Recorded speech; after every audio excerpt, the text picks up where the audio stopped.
Të dashur shqiptarë, është ora 5 e mëngjesit dhe unë kam bërë për ju pak çaj, por dua ta hedh për mbajtjen e çajit nga çajniku në një epruvet që përdoret për ujin e holl. A do e pinit këtë çaj? Ta shohim. Pra, është e njëjta përmbajtje, çaj, por është në një epruvet për ujin e holl. Nuk e besoj se do e pini. Absolutisht ja. U realizua parashikimi im. Ndërkohë që në politikën shqiptare bëhet e kundërta.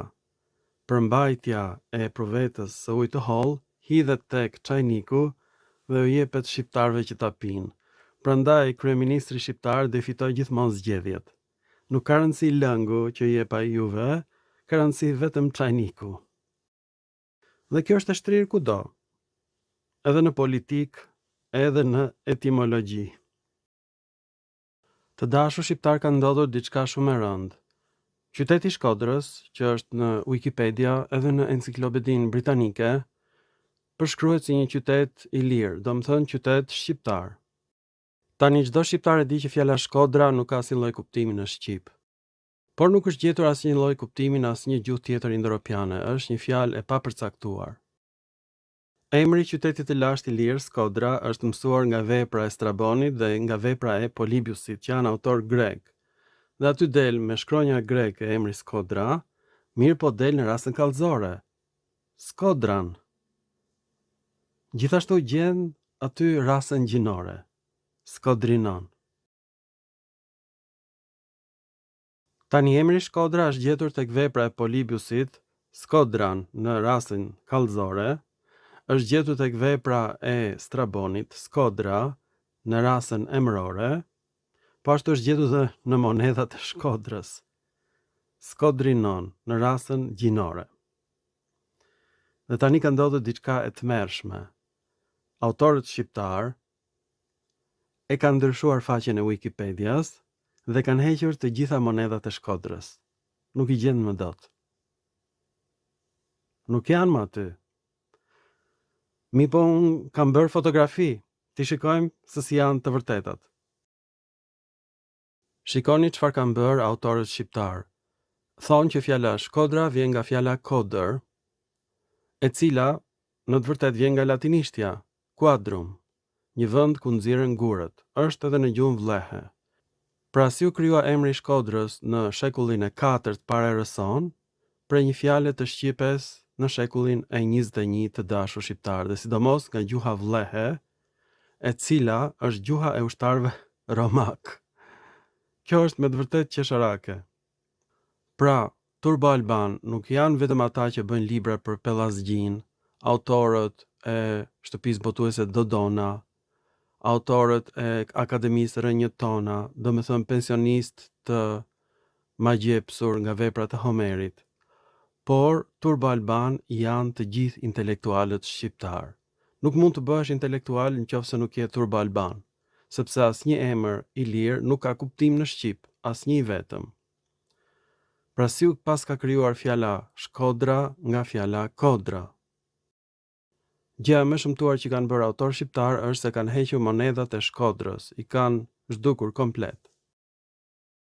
Në këtë moment që po bëjnë këtë film, në vitin 2025, Ministri i Kulturës është një person mik i Edi Ramës, kryeministrit të Shqipërisë. Që të dy janë njohur në shkollën e pikturës, që të dy janë piktor të dështuar, por ky person që është Ministri i Kulturës ka qenë hamall në Greqi, është marrë me transportin, është bërë pastaj përgjegjës për kamionat në Shqipëri dhe nga kamionat ka kaluar ministër kulture. Dhe ai nuk e ka idenë e artit, nuk e ka idenë e historisë, të autorëve të lashtë, helen, romak, absolutisht, se ka idenë më të vogël. Dhe ai ka filluar tani, i shqetësuar shumë nga filmat e mi, të heq monedhat i lire nga paraqitja. Pra, në këtë monedhë i lire është emri Skodrinon. Dhe nuk e shpjegonte asnjë njeri deri tani, as autorët grek, pse. Arsyeja është kjo: emrat e qyteteve ilire dhe emrat e qyteteve helene janë gjithmonë në numrin shumës, sepse janë pjesë e tokfjalshit koinon skodrinon. Koinon është në rasën gjinore, gjithmonë, shumës, ka kuptimin bashkësit. Emri pasardhës do të jetë gjithmonë në numrin shumës. I emri qytetit, për shembull, emri Athinës është në numrin shumës. Emri Shkodrës është në numrin shumës, të dashur shqiptar, skodrinon. Dhe madje është në rasën gjinore dialekti I Atikës, të dashur shqiptar. Nga e diun këtë, sepse emri fisit aty pranë, Labiates, ka krijuar një koinon tjetër, koinon Labiatan, që është I dialektit dorik. Pra dy fise ilire, ardiejt, flasin dialektin atik, dhe labiatanët flasin dialektin dorik, të dashur shqiptar, që të dyja dialekte helene të lashta. Dhe tani, ju do thoni, po Shkodra është një emër I shkruar në greqisht. Prandaj është në rasën gjinore greke. Mirë që është në greqisht në veprat e autorëve helen, po përse në monedhat e tyre është gjithashtu emri në greqisht, në rasën gjinore shumës? Cila është arsyeja? Dhe arsyeën e kam gjetur, do t'ju tregoj tani. Të dashur shqiptar, ky është fragmenti I veprës së autorit Polybius, ku tregon për Shkodrën, dhe ky është varianti në anglisht. Kjo është monedha origjinale e Shkodrës që Akademia e Shqipërisë e ka hequr dhe faqja Wikipedia, e ka hequr dhe Ministria e Kulturës, miku I kryeministrit shqiptar, që është Hamall. Dhe çfarë ndodh? Unë e përkthej tekstin e Polybiusit në shqip, ta lexoni vetë. Lajmëtarët, pasi kaluan malin Skardus, që është mali I Sharrit sot, udhëtuan nëpër atë që quhej Iliria e Shkret, e cila jo shumë vite më parë ishte zhvendosur nga Maqedonasit për ta bërë të vështirë për Dardanët të pushtonin Ilirinë dhe Maqedoninë. Duke kaluar nëpër këtë krahinë dhe duke përjetuar vështirësi të mëdha gjatë udhëtimit, arritën në Shkodër dhe pasi mësuan se Genthiusi qëndronte në Lis, domethënë Lezhë, I dërguan atij një mesazh. Genthiusi menjëherë I thiri ata dhe biseduan me të për çështjet e përfshira në udhëzimet e tyre.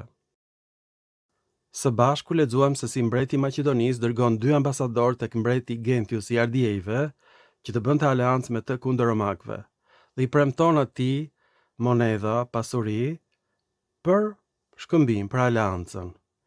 Dhe tani, duhet të mendoni që kjo është pjesë e një teksti grek, atëherë Shkodra është lakuar si një emër në greqisht.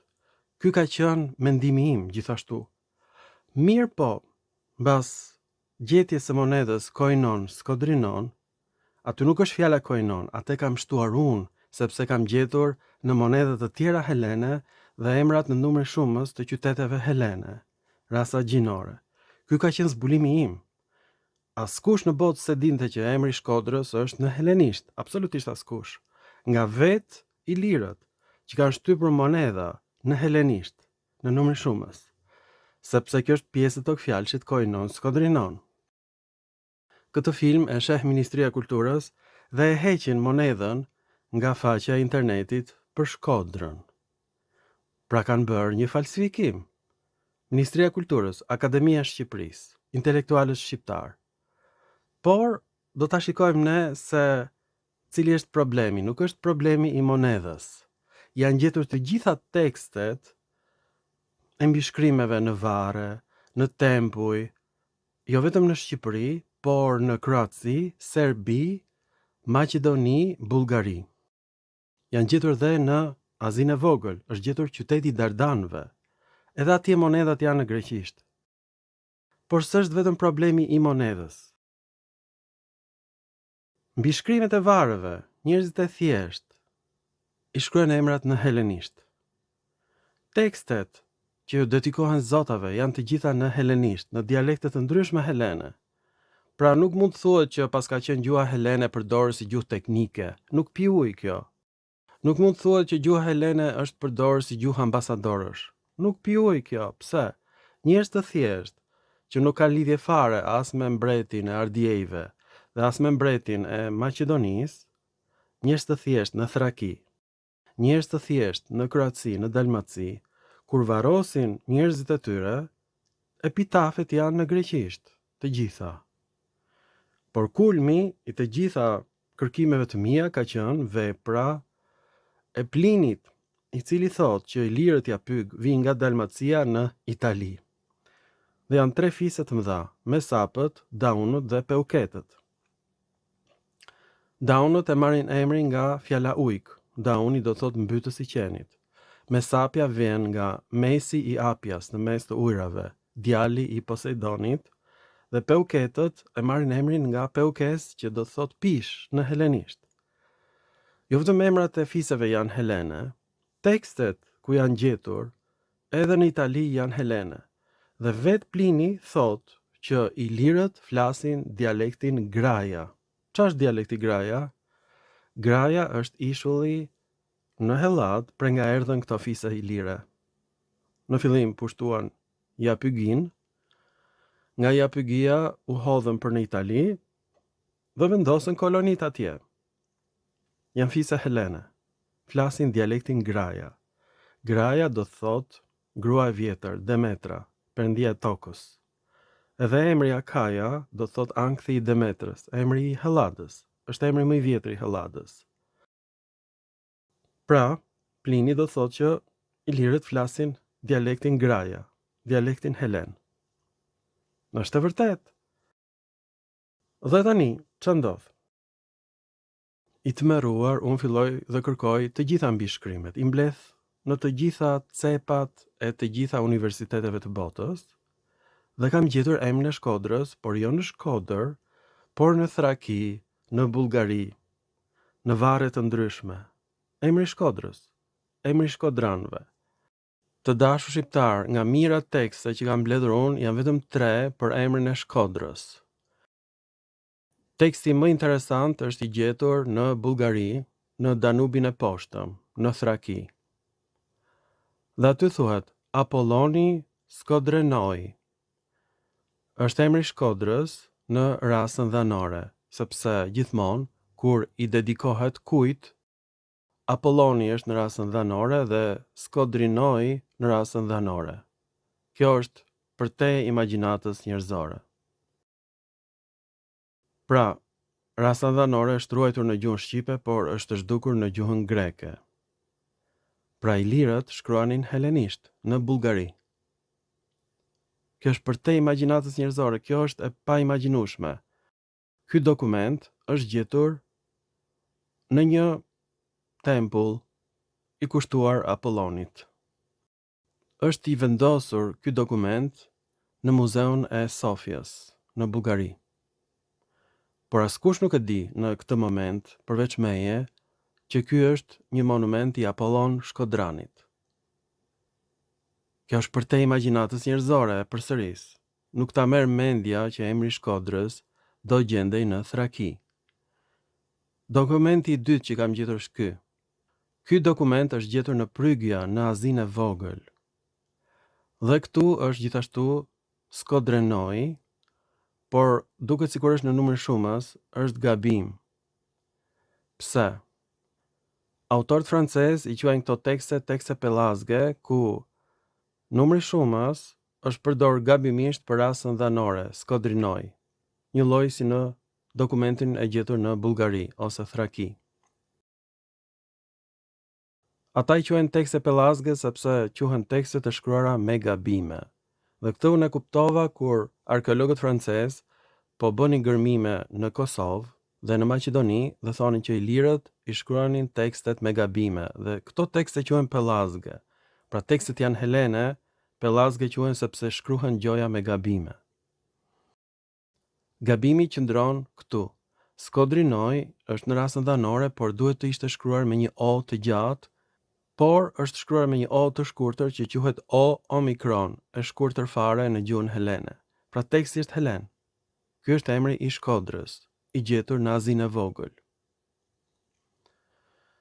Ndërsa këtu është një tekst i gjetur në Siri dhe në Palestinën e lindjes, i përket shekullit të 3 para erës sonë, është varri i një gruaje nga Shkodra. Nga diun këtë, Iliris quhet grua ilire, Skodris është grua shkodrane të dashur shqiptar. Kjo është përtej imagjinatës njerëzore. Të dashur shqiptar, këto tekste nuk janë gjetur në Iliri. Teksti i parë për Apolloni Skodrinoi, i kushtuar Apollonit Skodrinoi, në rastin dhanore, është gjetur në Thraki, nga unë. Teksti i dytë është gjetur në Azinë e Vogël, në Prygia. Prygasit ishin banorët e Epirit që u vendosën në Prygi. Quhen banorët e bregut. Prygia do të thotë bregu në gjuhën kelte. Ati është gjetur emri Shkodrës. Pra ata shkruanin helenisht. Dhe i treti është në Siri. Është atje një vend i pushtuar nga trupat e Aleksandrit të Madh. Dhe atje varoset një aristokrate nga Shkodra. Kjo është gjë më e bukur, i grua shkodrane. Quhet Skodris, një lloj si Iliris, grua ilire. Ky është zbulimi im. Pra kjo është zbuluar në Siri, në Palestinë. Komplet jashtë Iliris, jashtë Helladës. Megjithatë, ilirët nga Shkodra shkruajnë në helenisht, kudo që janë. Dhe ta shikojmë përkthimin në shqip. Të dashur shqiptar, zbulimet e mia më kanë shkatruar shëndetin përfundimisht. Unë nuk flet dot gjumë. Si mund të më zërë mua gjumi kur lexoj që ky tekst ka këtë përkthim? Kjo i dedikohet Apollo Shkodranit. Rebukenthos, djali i Rebukenthos së dytë, ka bërë këtë dedikim. Pra, një person i lirë i quajtur Rebukenthos ka bërë një dedikim Apollo Shkodranit, të dashur shqiptar, në Thraki. Po kjo është përtej imagjinatës njerëzore. Po çdo të thot Apollo Shkodrani, të dashur shqiptar. Tani Apollo Shkodrani lidhet me Apollo Oulkinion, Apollo ujk. Çfarë ndodh? Në mitologjinë ilire dhe atë helene, gjatë dimrit dielli dobësohet. Dhe ai udhëton për në veri tek Hyperboreans, banorët e veriut, fjalë për fjalë. Oulkinion është qyteti i ujkut, qyteti i Apollos, dhe aty shkruhet Ulcus Dius, perëndia ujk. Në monedat e gjetura në Ulqin, po ashtu edhe tek ligurasit në Itali, Ulcu Diu. Fjalë shqipe more. Ndërkohë, që unë kam gjetur fjalën Ulku gjithashtu në Thraki, do të shikoni filmat e mi, në rastin gjinore, në helenisht, Ulcu Diu. Sepse në Thraki përdoret gjinoria në vend të rastës dhanore, si në Shqip. Tani, gjë më e bukur është kjo. Ekziston Apollo Shkodrani. Po kjo është çmenduri. Kjo është përtej imagjinatës njerëzore, si mund të zërë gjumi njeriu që ka lexuar Apollo Shkodranin. Pra në dy qytete ku udhëton Apollo gjatë dimrit. Shkodra dhe Ulkinion. Nuk kam fjalë. Më mungojnë fjalët. Ose gjuha pagane, fetare, ishte vërtet gjuha helene. Një lloj si gjuha e Biblës, është gjuha helene. Ky është mendimi im përfundimtar. Është e pamundur diçka tjetër. Zotave ju shkruhej në helenisht. Ishte gjuha universale fetare pagane, siç u bë pastaj gjuha universale kristiane, gjuha helene. Jo gjuha latine. Është përkthyer më vonë në latinisht Bibla. Fillimisht ka qenë në helenisht. Madje Dhjata e vjetër është përkthyer nga trupat e Aleksandrit të Madh, që ta dini ju, në bibliotekën e Aleksandrisë. Ju betohem. Dhe ky tekst i Dhjatës së vjetër është gjetur nga unë në një mozaik në linë të Korçës, por mediat shqiptare këtë nuk e pasqyrojnë. Psalmi numër 84 është në një mozaik në linë të Korçës, të dashur shqiptar, të ngjethet mishi nga këto zbulime që kam bërë unë. Pra, gjuha helene është përdorur si gjuhë universale fetare. Tashi u binda përfundimisht. Nuk ka rëndësi se çfarë gjuhe kanë folur popujt. Gjuha fetare në tempull është gjuhë helene, universale. Pse do thoni ju? Gjuha universale helene është gjetur në disa koloni helene në Francë, po ashtu dhe në Britani. Është gjuhë fetare pagane. Përfundimisht, edhe në kolonit në Itali është gjetur gjuha fetare pagane helene. Nuk ka më diskutim. Pra ne nuk e kemi gjuhën ilire. Nuk kemi pse të kemi frikë nga gjuha helene. Tekstet në varë janë helenisht. Që të varosësh duhej aprovimi i priftit. Pra para besimit kristian ka qenë besimi pagan. Njerëzit kanë besuar gjithmonë në Zot. Si do varosësh ti nëse Apollo nuk jepte pëlqimin e tij? Do mbetesh e pavarur.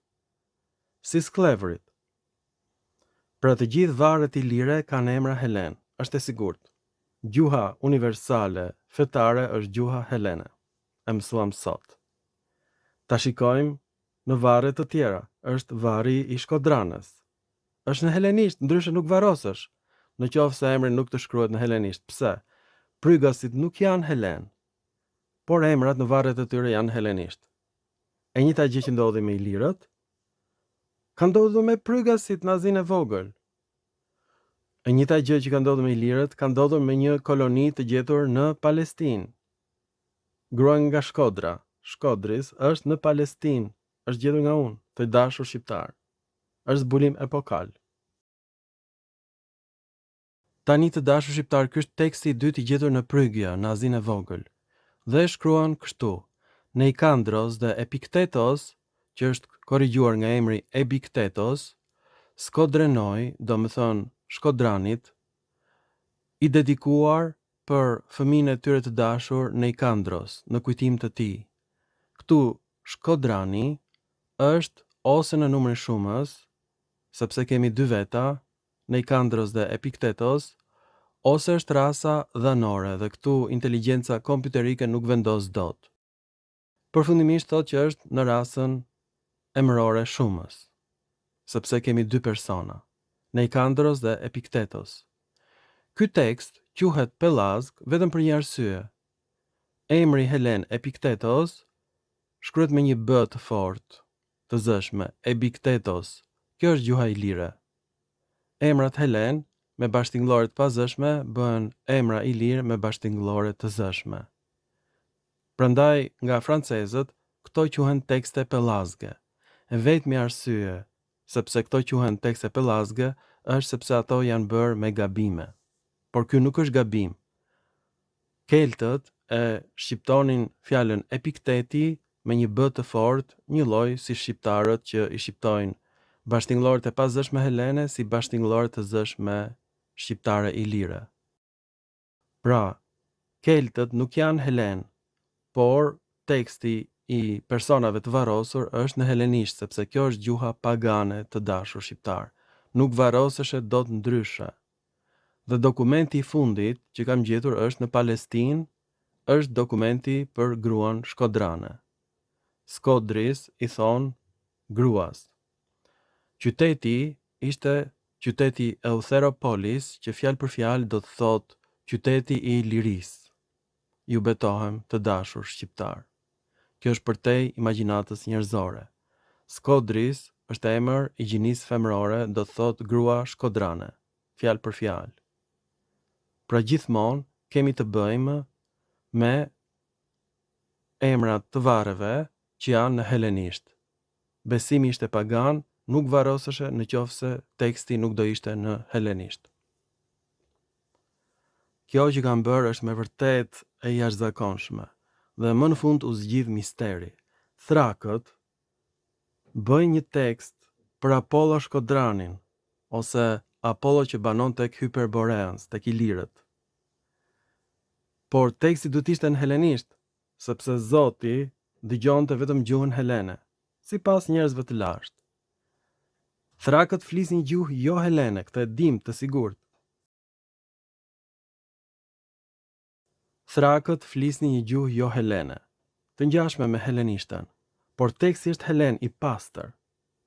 Prygasit flasin gjuhë kelte, jo helene, por emri i njerëzve të varrosur është në helenisht teksti. Ndryshe Zoti Apollo nuk e kupton mesazhin. Teksti tjetër i gjetur në Palestinë. Qyteti quhet Eleutheropolis, qyteti i lirisë, në helenisht. Personi i varrosur është një grua nga Shkodra. A ka më larg se sa Palestina, të dashur shqiptar? Ku do ta gjejmë tani emrin tjetër i lirë të Shkodrës? Në Hënë apo në Mars apo në ndonjë planet tjetër? Sepse po të kishin helenët, i lirët, anije kozmike, do kishin lënë emrin e tyre në Mars, jam i sigurt, emrin Apollo Shkodrani. Pra jo në Iliri, Apollo Shkodrani në Thraki, Shkodra në Prygi, grua Shkodrane në Palestinë. Në skajt më të largëta të botës, aty ku ishin kufijtë e perandorisë së Aleksandrit të Madh. Kjo është përtej imagjinatës njerëzore. Ishte pikërisht Aleksandri i Madh me perandorinë e tij që e bëri gjuhën helene gjuhë universale të të gjithë perandorisë së tij dhe mbas shkatrimit të perandorisë së tij, ndarjes në copa, vazhdoi të përdore helenishtja si një gjuhë universale. Nuk varroseshe dot ti në qoftë se teksti i varrit nuk ishte në helenisht. U bindëm përfundimisht. Kjo nuk ka lidhje fare me popullsinë që flet gjuhën aty. Kemi të bëjmë me popullsi arabësh, semitësh. Por që të varroseshe, duhet t'ia kushtoje Apollo Shkodranit tekstin, ndryshe nuk varroseshe dot. Përfundimisht, pretendimet e Greqisë ndaj Shqipërisë marrin fund sot. Përfundimisht, tekstet e vjetra pagane në varre janë një lloj si tekstet kristiane. Janë helenisht. Ju falenderit për vëmendjen dhe mirupafshim në filma të tjerë shkencor.